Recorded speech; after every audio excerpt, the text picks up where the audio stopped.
ಈಶ್ವರ ಶಿವಾಚಾರ್ಯರಿಗೆ ಪ್ರಣಾಮಗಳನ್ನು ಸಲ್ಲಿಸಿ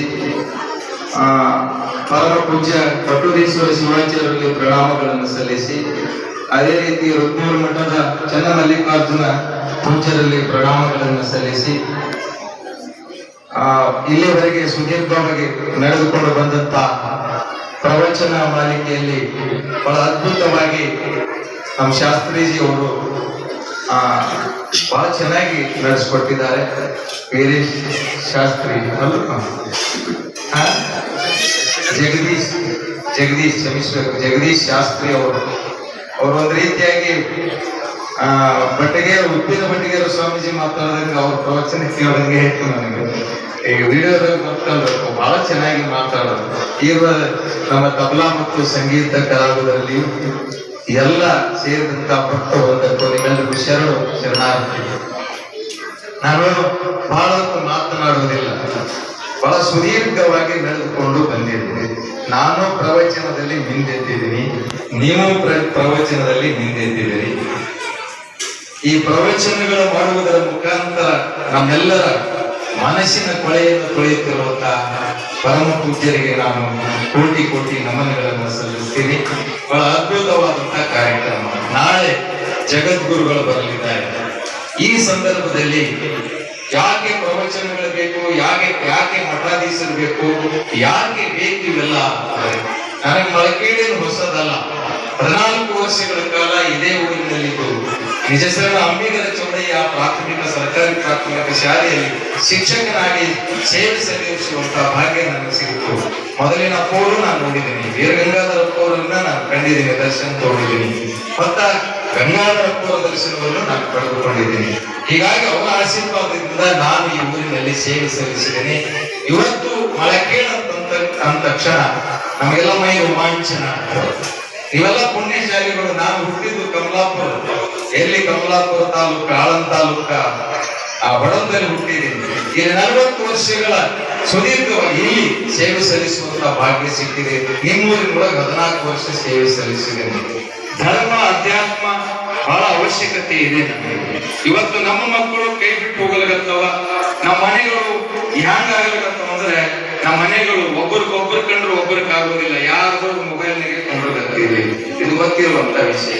ನನ್ನ ಮನೆಗೆ ಬಂದ್ರು ಅದೇ ಅದ, ನಿಮ್ಮ ಮನೆಗೆ ಬಂದ್ರು ಅದೇ ಅದ. ಮೊಬೈಲ್ ನೋಡ್ರಿ ಎಷ್ಟು ಚೆನ್ನಾಗಿದೆ ಮೊಬೈಲ್. ಆದ್ರೆ ಮೊಬೈಲ್ ಬಳಕೆಯನ್ನ ಯಾವ ರೀತಿ ಆಗಬೇಕನ್ನುವುದು ನಮ್ಮೆಲ್ಲರ ಮೇಲಿದೆ. ಮೊಬೈಲ್ ನಿಯಂತ್ರಣ ಮಾಡಬೇಕು. ಮೊಬೈಲ್ ಬಿಟ್ಟು ಟಿವಿ ಬಿಟ್ಟು ಈ ಪ್ರವಚನದಲ್ಲಿ ಬರುವುದಲ್ಲ. ಅವ್ರು ಬಹಳ ಚೆನ್ನಾಗಿ ಹೇಳಿದ್ರು, ಎಷ್ಟು ಅದ್ಭುತವಾದದ್ದು. ನಾನು ಹಿಂದಿನ 8 ದಿನಗಳ ಕಾಲ ನಾನು ಕಳ್ಕೊಂಡಿದ್ದೀನಿ. ಇವತ್ತ ಕೇಳಿ ಬಹಳ ಖುಷಿ ಪಟ್ಟಿದ್ದೀನಿ. ಅಲ್ಲಿ ಬರುವಂತ ದೃಷ್ಟಾಂತಗಳು ಅದು ನಮ್ಮೂರಿನ ಗುರು ಕಾರ್ತಿಕೇಶ್ವರನನ್ನ ನೀವೆಲ್ಲ ಕಂಡಿದ್ದೀರಿ. ಆ ಗುರು ಕಾರ್ತಿಕೇಶ್ವರ ಸಾಧನೆಗಳ ಹಾಗೆ ಮೆಲುಕಾಗಬೇಕು.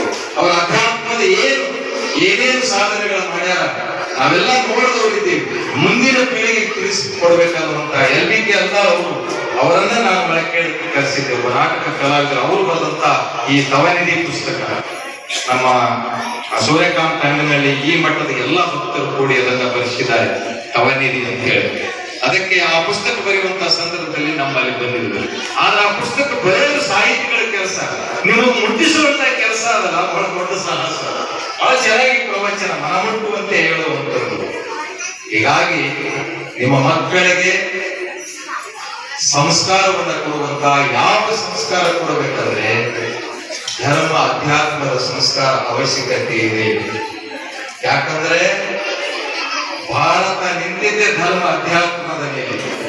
ನಿಮ್ಮೂರೇ ತಗೊಳ್ಳಿ, ನಿಮ್ಮೂರು ಹೆಂಗಿದೆ ಅಂತಂದ್ರೆ ಮೈ ರೋಮಾಂಚನ ಆಗ್ತದೆ. ನಿಮ್ಮೂರು ಕನ್ನಡ ನಾಡಿಗೆ ದೊಡ್ಡ ಕೊಡುಗೆಯನ್ನು ಕೊಟ್ಟಂತ ಊರು.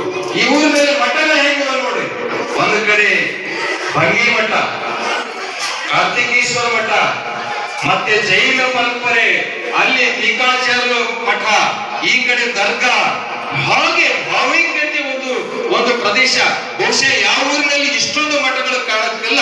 ಇಡೀ ಜಿಲ್ಲೆ ಒಳಗ ಮಳಕೇಳದಲ್ಲಿ ಇಂತಹ ಮಠಗಳಲ್ಲ. ಇದರೊಳಗೆ ನಾವು ಪುಣ್ಯಶಾಲಿಗಳು, ಲಾಭವನ್ನು ನಾವು ಪಡೆಯಬೇಕು. ಬಹಳ ಅದ್ಭುತವಾದಂಥದ್ದು.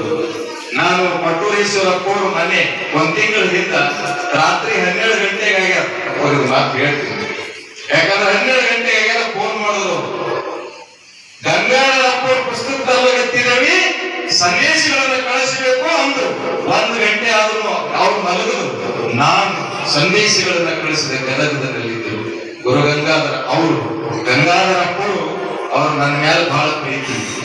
ಇಲ್ಲಿ ತಂಗಡಪಲ್ಲಿದ್ದರು ನನ್ನ ಶಾಲಾ ವಾರ್ಷಿಕೋತ್ಸವ ಬರ್ತಿದ್ರು. ಅಂತಹ ಹಿರಿಯ ಜೀವಿ ಬಗ್ಗೆ ನಾನು ಅವತ್ತ ಅಪ್ಪರ ಜೊತೆ ಮಾತಾಡಿದೆ. ಈಗ ಅಪ್ಪವರಂತೂ ಅಭಿನವ ಕಾರ್ತಿಕೇಶ್ವರ ಶಿವಾಜಿಯವರು ಬಂದ ಬಳಿಕ ಎಷ್ಟು ಭಕ್ತಿಯ ಕಾರ್ಯಗಳು ನಡೆದಾವ.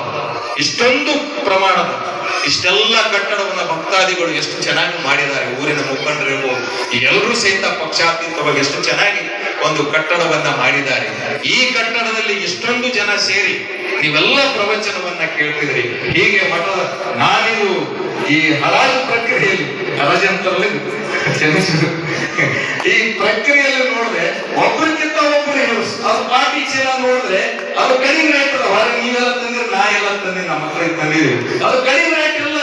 ಅದ್ರ ಮೌಲ್ಯ, ಅದರ ಈ ಏನ್ ನೋಡ್ರಿ ರೊಕ್ಕ ಎಷ್ಟು ಕೊಟ್ಟರು ಅದಕ್ಕೆ 5,000 ನೋಡೋದು. ಭಕ್ತಿ ನಿಮ್ಮ ಮಕ್ಕಳಿಗೆ ಆ ಭಕ್ತಿ ಅನ್ನಲ್ಲ, ಜ್ಞಾನ ಬಹಳ ದೊಡ್ಡದಿದೆ.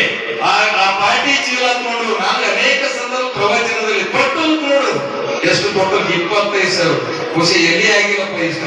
ಭಕ್ತಿವಂತರು ಎಲ್ಲಾದ್ರೂ ಕಾಣಬೇಕಾದ್ರೆ ನಮ್ಮ ಮಳಕೇನು ಊರಾಗಿ ಅಂತ ಅಭಿಮಾನ. ಇಷ್ಟೊಂದು ಜಿದ್ದು ಅದನ್ನು ತೋರಬೇಕು, ನನ್ನ ಜೀವನ ಸಾರ್ಥಕ ಮಾಡ್ಕೊಳ್ಬೇಕು. ಹಾಗೆ ಕೊಟ್ಟೂರಪ್ಪ ಯಾರು ನಮ್ಮ ಕಾರ್ತಿಕೇಶ್ವರ ಅಪ್ಪರು ಏನು ಪವಾಡಗಳು ಮಾಡಿದ್ದಾರೆ, ಹಾಗೆ ಅವರ ಹೆಸರು ನಾವು ಒಂದು ವಸ್ತು ಮಾಡಿದ್ರೆ ನನ್ನ ಜೀವನ ಪಾವನ ಆಗ್ತದೆ, ನನ್ನ ಮಕ್ಕಳ ಜೀವನ ಪಾವನ ಆಗ್ತದೆ. ಅವರು ಉನ್ನತ ಅಧಿಕಾರಿ ಆಗಬಹುದು, ಎಸಿ ತಹಶೀಲ್ದಾರ್ ಡಿಸಿ, ನಾವು ನೀವು ಬದುಕಿದ್ರೆ ಆ ಮಗು ಬಂದು ಇಲ್ಲಿ ಅಪ್ಪರ ಆಶೀರ್ವಾದ ತೋಳೆ ಸಾರ್ಥಕ ಆಗ್ತದೆ. ಅದು ತೋಳೆ ಅಂತೇಳಿ ನಾನು ಅಭಿಮಾನದಿಂದ ಹೇಳ್ತೀನಿ. ತೊಟ್ಟೊಂಚವನವರಿಗೆ ಮಕ್ಕಳಾಗಲಿ, ಆ ಮಗು ನಾಡಿಗೆ ಕೀರ್ತಿ ತರುವಂತ ಮಗು ಆಗಲಿ ಅಂತ ಅನ್ನುವಂಥದ್ದು ಬಹಳ ದೊಡ್ಡ ಇದೆ. ಇನ್ನೊಂದು ಇಷ್ಟಲಿಂಗದ ಬಗ್ಗೆ ಕೊಟ್ಟರು, ಅದು ಸಹಿತ ಹರಾಜಾಯ್ತು. ಇಷ್ಟಲಿಂಗ ಬಹಳ ದೊಡ್ಡದಿದೆ.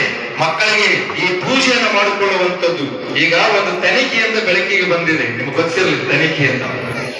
ಇದು ಬಹಳ ನೀವು ಕೇಳಲು ಯಾರು